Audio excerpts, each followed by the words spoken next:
Olá, estamos aqui para mais um programa As Pessoas Inspiram pela Vale TV e hoje com um tema super interessante. O que é um período sabático, né? E eu vou conversar aqui com a Érica Lima, que está lá na Argentina agora, né? Então a gente vai dar um pulinho lá na Argentina para falar com ela, né?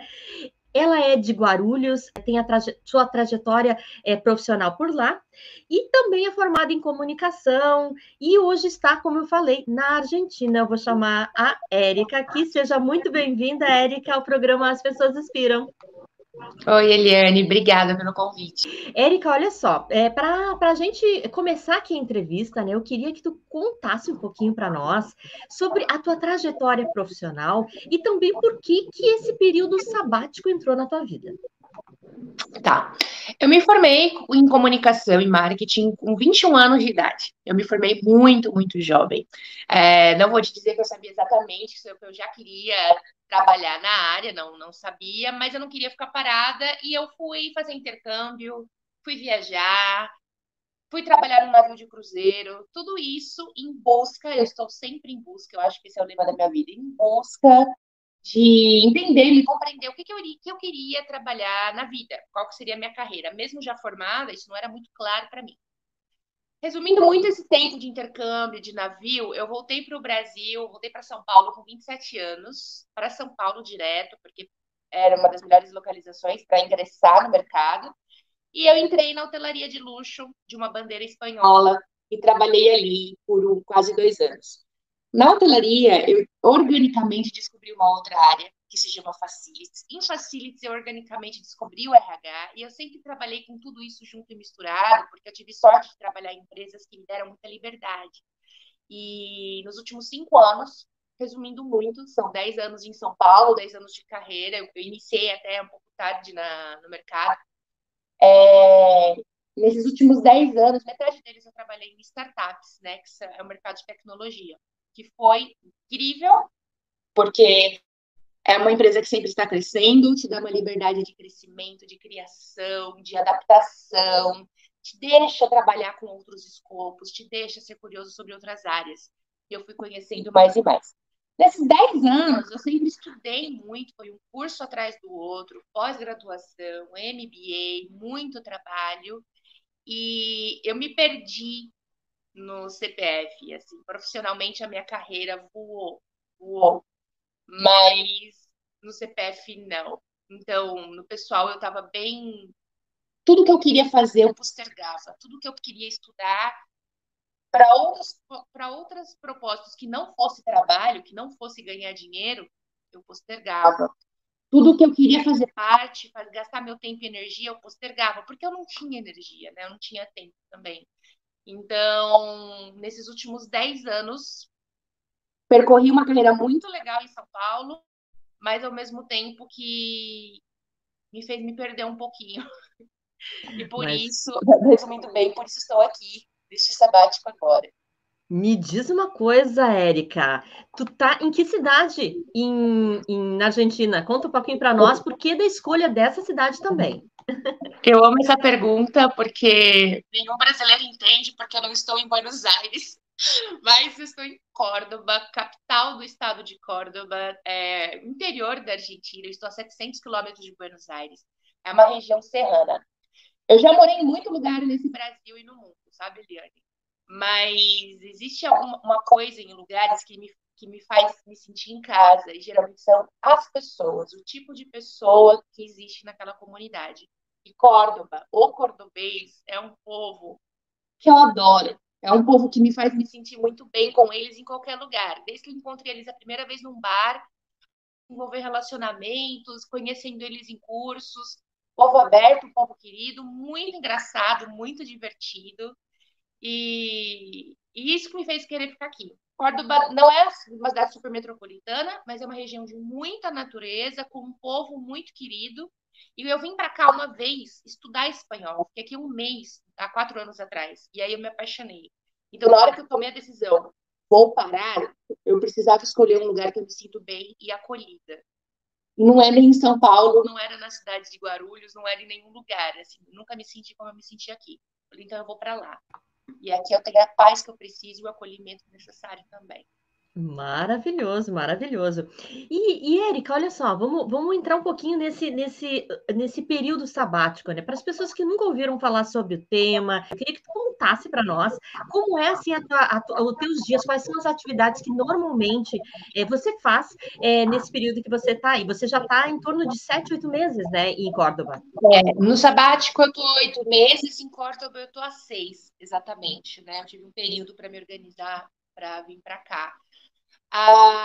Como o meu sabático ele é sobre autoconhecimento, transição profissional e reconexão, ele exige uma disciplina no meu dia a dia. Eu não tenho responsabilidades com nada externo, eu tenho responsabilidades comigo mesma, que hoje, depois de muito tempo, tratamento, terapia, hoje estou em primeiro lugar.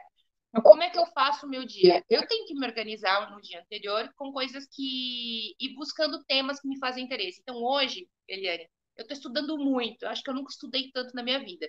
Mas eu estou estudando metade de coisas para o meu prazer, coisas que me alegram, coisas que me reenergizam.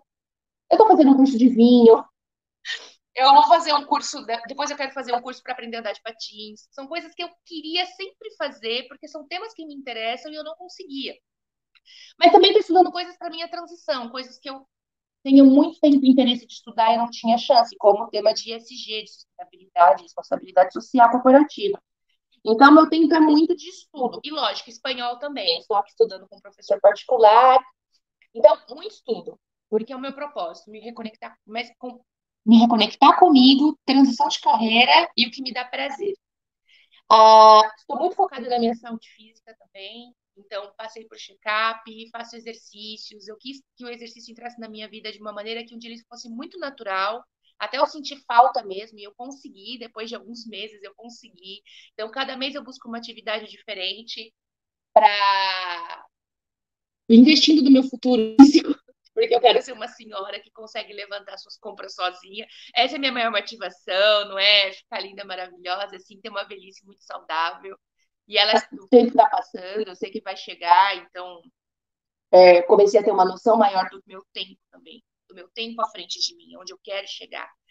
E aqui, como eu estou em outro país, em outra cidade, eu me coloco muito em situações sociais, o que eu não faria no Brasil. No Brasil, na minha casa, eu ia ficar recolhida, eu ia ficar em casa vendo série, filme, estudando na internet. Aqui não. Eu busco fazer os cursos presenciais, eu me coloco em situação social, eu já conheci mais gente, e não é só de conhecer, é de me relacionar, de ser amigo meu, de frequentar minha casa, de eu frequentar a casa dele.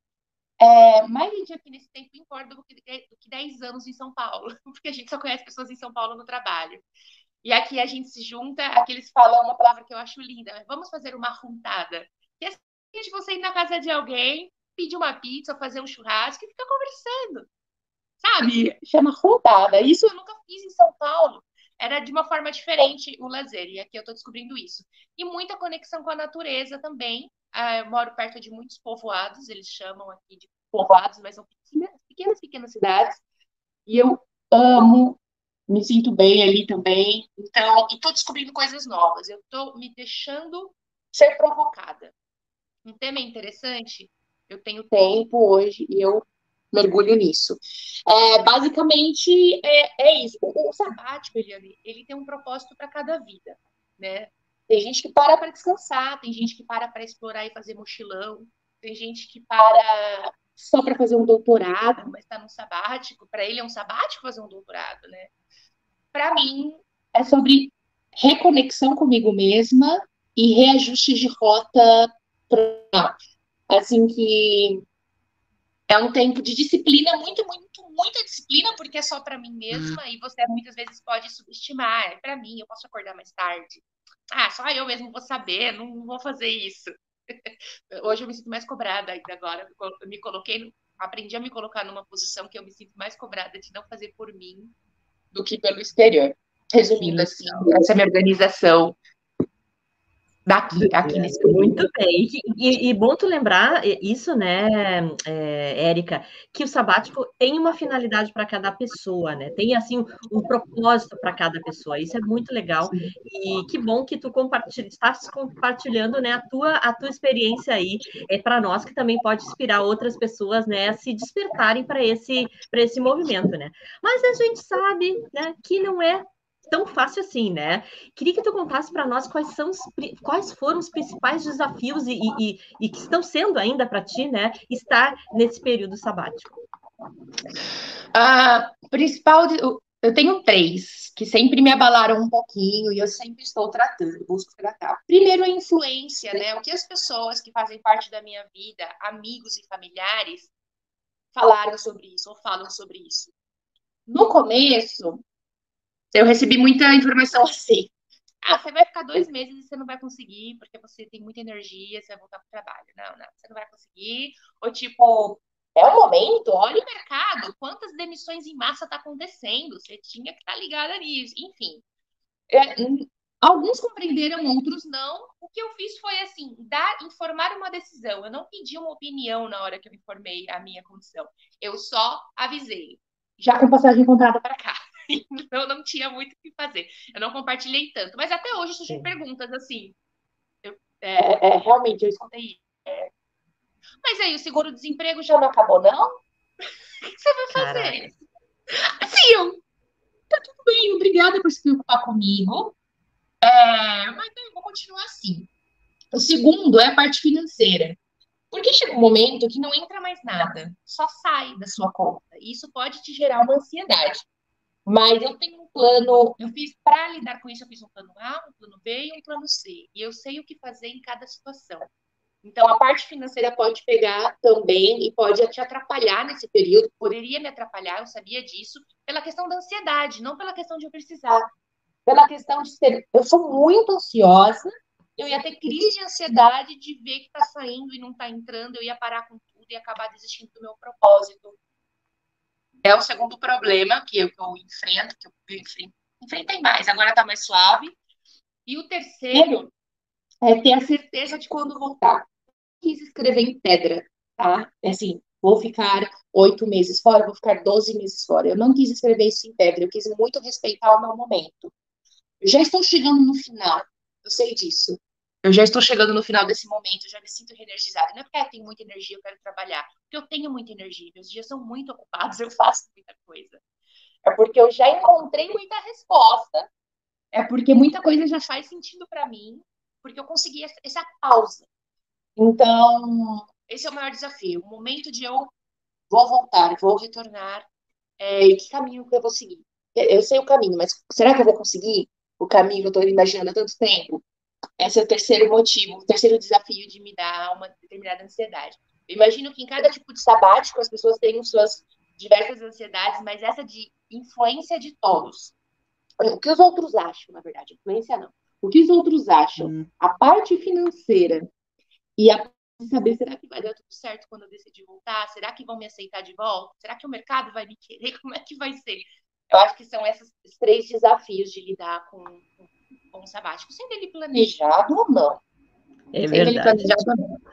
E cada um tem a sua esse seu momento, né? Talvez assim essa coisa para pensar sobre si, né? Isso já é um aprendizado de se reconectar, de se entender melhor, de se descobrir mais, né, Erika? Acho que é super legal nesse sentido, né? E nesse período que tu já teve 7, 8 meses, enfim, né?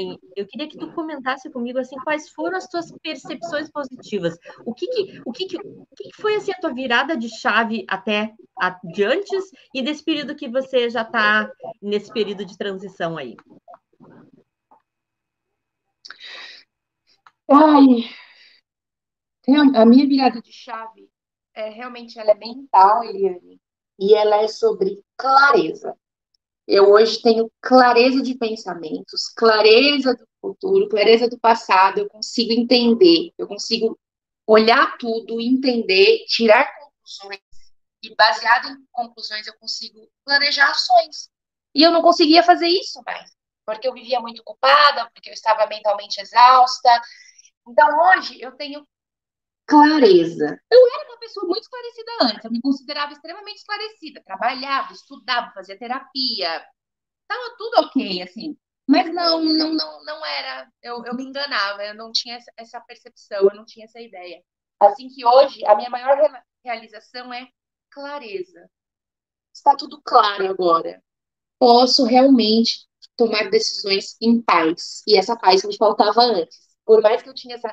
Sou clara, eu sou segura, me faltava essa paz no final. E hoje eu tenho essa paz. Então, eu acho que clareza e paz foram os meus logros, ou assim, os meus, como é que eu falo? Minhas conquistas maiores aqui nesse período que eu estou. E realização, porque eu consegui fazer tudo que eu queria. Eu consegui estudar tudo que eu queria.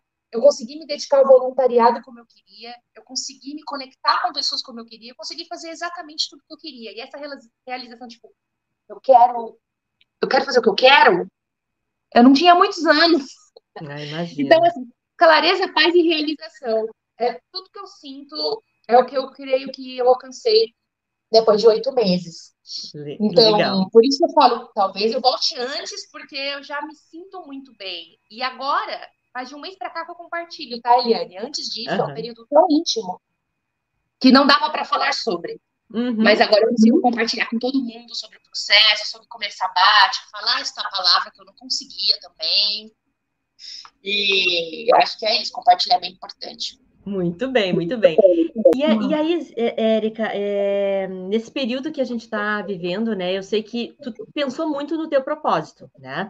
Queria que tu comentasse, acho que no início já tu comentou que a tua ideia era talvez uma transição de carreira voltada mais para a área da sustentabilidade, né? Do social. Como é que isso chegou para você? Conta um pouco para nós.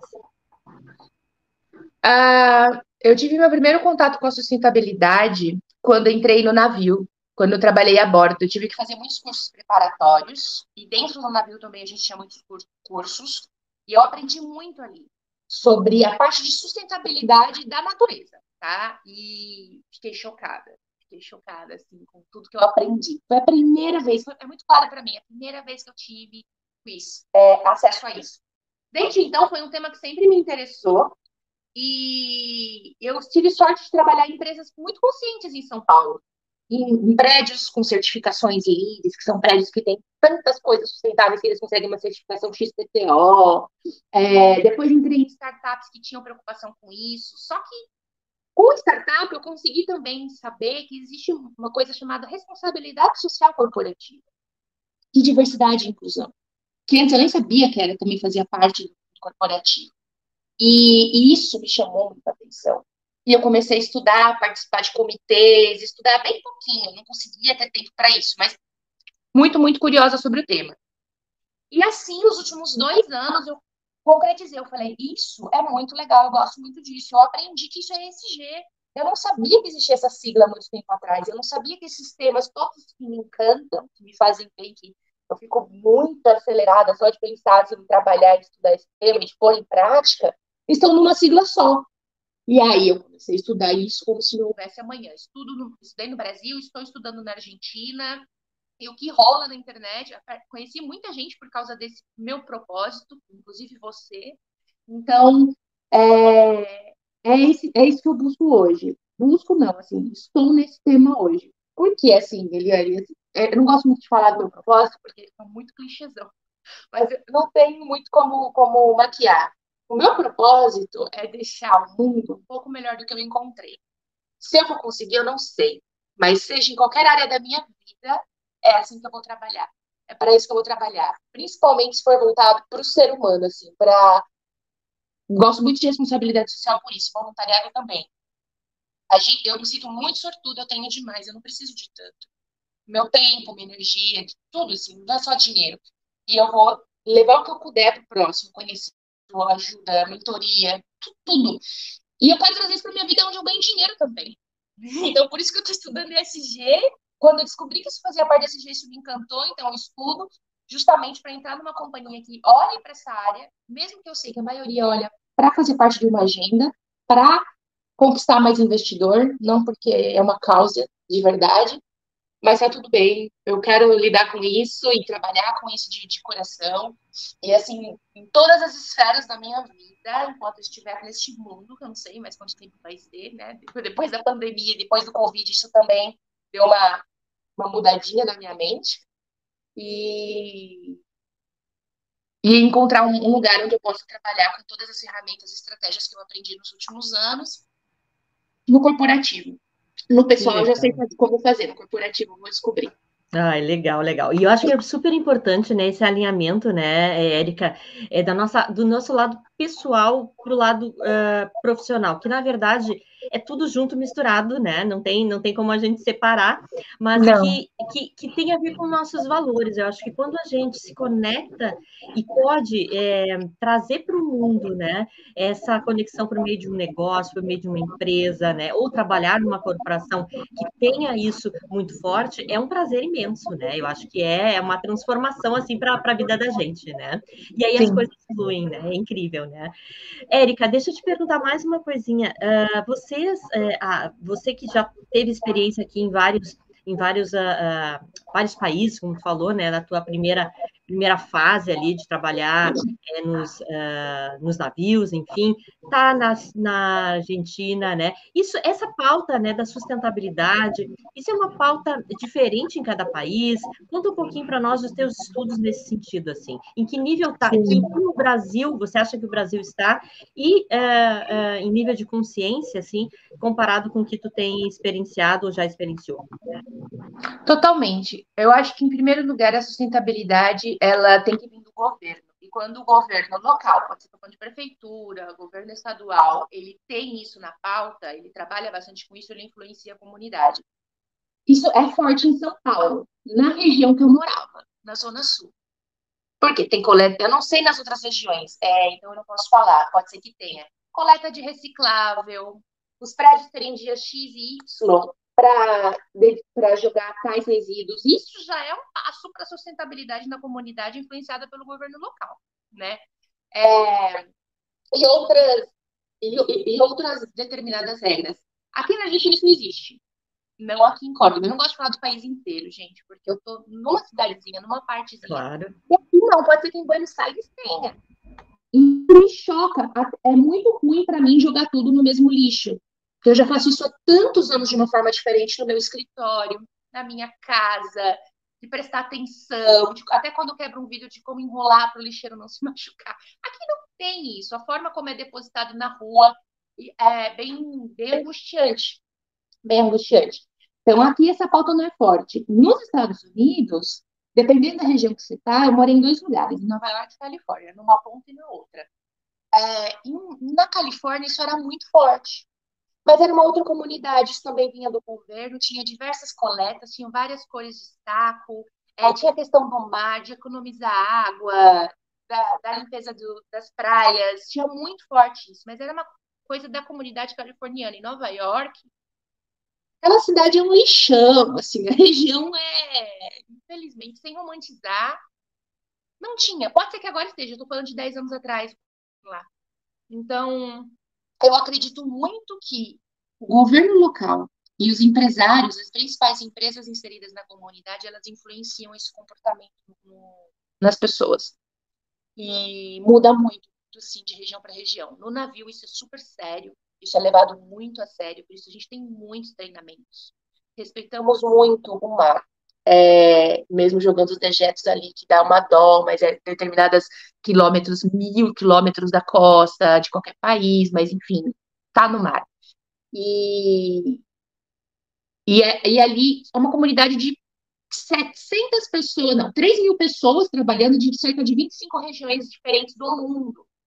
E ali todo mundo, tem muita gente que está aprendendo e tem muita gente que está ensinando. Eu aprendi ali. E, então, em Dubai, às vezes eu estou em Dubai porque a minha irmã mora lá. E eu já fui algumas vezes, e ali, assim, tem toda uma coleta. Foi criada no meio de um deserto. Logicamente, o governo ele já criou milhões de formas disso. Eu estou falando de coleta, mas sustentabilidade é muito mais que isso, né? Que coleta é o que mais a gente sabe, mais em comum que temos com as pessoas, mas é muito mais que isso. É desde você comprar de uma forma mais sustentável, reutilizar mais as coisas, enfim. Consumir, né, Érica, também, né? Consumir, né? Total. E aí em São Paulo é muito forte já o consumismo sustentável. Eu acho isso lindo. São peças de roupas de material reciclável, comprar roupas de segunda, terceira mão em lojas especializadas. Isso não existe no Brasil. Então, cada governo, cada local, ele tem o seu forte ou nada sobre a questão de sustentabilidade. Aqui na Argentina, ainda é muito fraco, onde eu estou, eu quase não vejo tema, mas aqui eles são extremamente militantes sobre o veganismo, sobre matança de animais. Muito interessante, eu nunca vi isso em outro lugar como eu vejo aqui. Toda hora tem passeata, já vi várias. Cidade inteira com pôster de animais falando que eles têm vida, que eles têm sentimentos, mas eu nunca vi isso antes. Que loucura. Então, é bem cultural essa questão. Muito muda bem. bastante.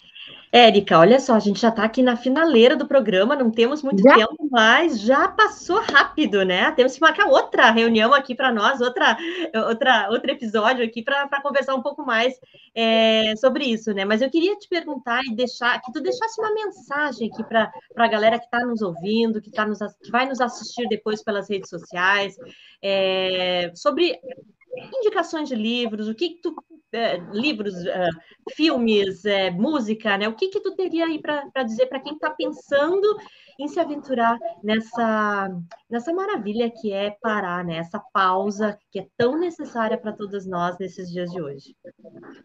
Eu sempre tenho lido muito e minha concepção de músicas, livros e filmes mudou por esse período. Então eu vou falar o que agora faz muito sentido para mim e o principal é O Pequeno Príncipe.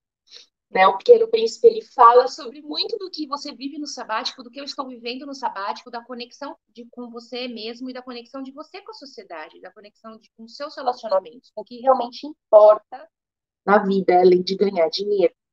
Então, eu recomendo muito a leitura do Pequeno Príncipe. E antes de vir, a minha referência era aquele filme e o livro Comer, Rezar e Amar. Eu amo aquele livro. Um dia eu vou fazer isso, eu quero fazer exatamente como ela fez. O processo dela foi muito diferente do meu, mas como livro e como filme, eu recomendo também bastante, porque foi um período que ela se reconectou com muita coisa que fazia sentido ali para ela a nível espiritual. Isso é verdade, impressionante, assim. Essa é a minha recomendação, gente. Eu gostaria que as pessoas olhassem o sabático não como uma pausa do mundo, mas como uma imersão profunda no seu próprio consciente. Não é o momento de você não fazer nada. Se você quiser não fazer, tá tudo bem. Mas o mais importante é a pausa mental e as consequências positivas que você colhe depois disso, assim. Maravilhoso, maravilhoso. Érica, eu vou te agradecer aqui mais uma vez pela gentileza em compartilhar um pouco da tua vida, né? Um pouco da tua experiência com outras pessoas, né? E com certeza aqui vai poder ajudar, de certa forma, nessa descoberta dessa jornada, né? Da vida da gente na Terra, né? Eu acho que é muito legal a gente se repensar e não tem tempo, né? Pode ser aos 20, aos 30, aos 40, aos 50, e vai por aí adiante, né? Acho que a gente tem que estar atento, né? A esses sinais que a vida nos dá para que a gente consiga realmente vivê-la na sua plenitude. Então, eu te agradeço aí profundamente, né? Desejo aí um final de sabático para você super, super positivo, né? E que realmente tu consigas trazer depois muitas coisas para o mundo, né? Muitas coisas boas para o mundo. Muito obrigada. Muito obrigada a você pelo convite, pela oportunidade de falar sobre o tema. É a primeira vez que eu falo tanto sobre isso e eu adorei. Muito obrigada, Eliane. Muito bem. Gente, agradeço também as pessoas que estão aqui nos ouvindo e convido já para estar comigo na próxima semana com mais um programa As Pessoas Inspiram. Obrigada.